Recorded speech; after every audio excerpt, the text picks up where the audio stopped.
नमस्कार दोस्तों, स्वागत है आपका हमारे चैनल एमवी क्रिएटर्स में। और आज हम बात करेंगे रामकृष्ण परमहंस की जीवन के बारे में, कैसे उन्होंने अपना जीवन काली माता को समर्पण किया। रामकृष्ण परमहंस भारत के एक महान संत, आध्यात्मिक गुरु एवं विचारक थे। इन्होंने सभी धर्मों की एकता पर जोर दिया। उन्हें बचपन से ही विश्वास था कि ईश्वर के दर्शन हो सकते हैं, अतः ईश्वर की प्राप्ति के लिए उन्होंने कठोर साधना और भक्ति का जीवन बिताया। स्वामी रामकृष्ण मानवता के पुजारी थे। साधना के फलस्वरूप वह इस निष्कर्ष पर पहुँचे कि संसार के सभी धर्म सच्चे हैं और उनमें कोई भिन्नता नहीं। वे ईश्वर तक पहुँचने के भिन्न भिन्न साधन मात्र हैं।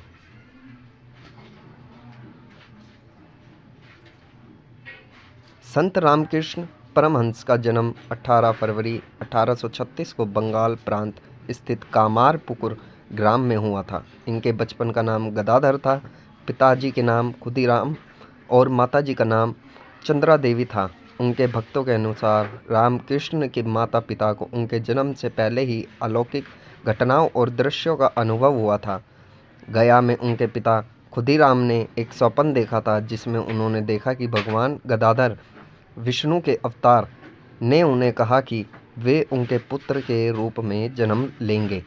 उनकी माता चंद्रमणि देवी को भी ऐसा एक अनुभव हुआ था। उन्होंने शिव मंदिर में अपने गर्भ में रोशनी प्रवेश करते हुए देखा था। 7 वर्ष की अल्पायु में ही गदाधर के सिर से पिता का साया उठ गया। ऐसी विपरीत परिस्थिति में पूरे परिवार का भरण पोषण कठिन होता चला गया। आर्थिक कठिनाई आई। बालक गदाधर का साहस कम नहीं हुआ। इनके बड़े भाई रामकुमार चट्टोपाध्याय कलकत्ता में एक पाठशाला के संचालक थे। वे गदाधर को अपने साथ कोलकाता ले गए। 1856 में रामकुमार के मृत्यु के पश्चात रामकृष्ण को काली मंदिर में पुरोहित के तौर पर नियुक्त किया गया। वे काली माता के मूर्ति को अपनी माता और ब्रह्मांड की माता के रूप में देखने लगे। कहा जाता है कि श्री रामकृष्ण को काली माता के दर्शन ब्रह्मांड की माता के रूप में हुआ था।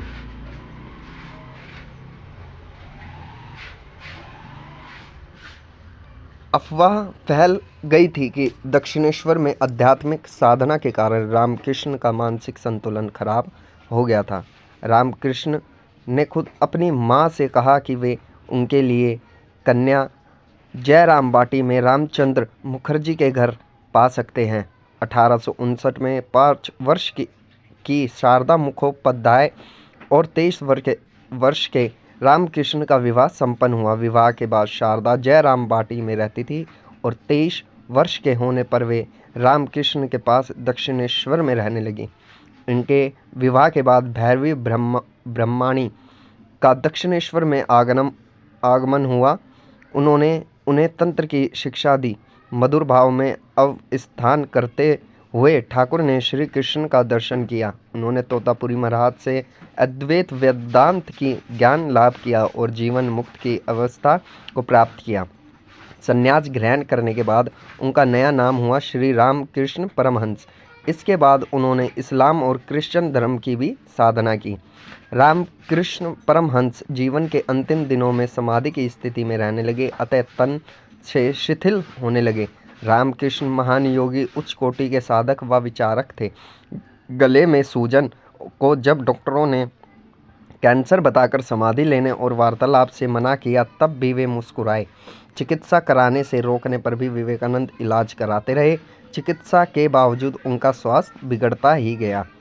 सन 1886 ईस्वी में श्रावणी पूर्णिमा के अगले दिन प्रतिपदा को प्रातःकाल रामकृष्ण परमहंस ने देह त्याग दिया। 16 अगस्त का सवेरा होने के कुछ ही वक्त पहले आनंद घन विग्रह श्री रामकृष्ण इस नश्वर देह को त्याग कर महासमाधि द्वारा स्वस्वरूप में लीन हो गए।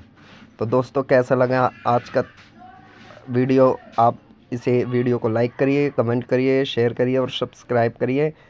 और आगे भी इसी तरह का वीडियो देखने के लिए हमारे चैनल को सब्सक्राइब करें।